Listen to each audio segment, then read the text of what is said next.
আমরা এখন আছি দিল্লির এয়ারপোর্টের ভিতরে। সামনে গাড়ি ফাড়ি তো গুলো এয়ারপোর্টের ভেতরে এত সুন্দর সুন্দর দোকানগুলো যে কি বলবো, খুব ভালো লাগছিল। তো আমিও পুরোটা ঘুরে ঘুরে দেখছিলাম, কারণ আমার এখনো টাইম অনেকটা দেরি আছে, ফ্লাইটের টাইম।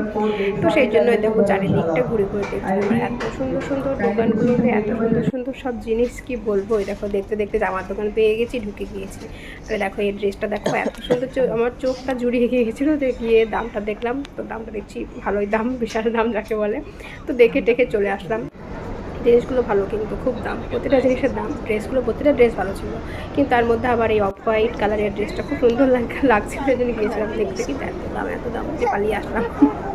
কি আর বলবো। তো চারিদিকটা থেকে ঘুরে ঘুরে বেড়াচ্ছি আমরা দুজন এখন। ভালোই লাগছে, ভেতরটা ঘুরতে ভালোই লাগছে। আর দেখো অমুকে বলছে একটু সামনেটা যা, একটু ফটো টটো তুলি, তো ওখান থেকে আর নড়ছে না, তো দাঁড়িয়ে আছে। ফটো তুলতে চাইলো না, তো ঠিক আছে ফটো তুলো না এখন। আমি চলো ঠিক আছে, চল তাহলে চারিদিকটা ঘুরে ঘুরে দেখি, তারপরে একটু গিয়ে বসবো। টাইমটা এখন অনেকটাই দেরি আছে, ভালোই লাগছে।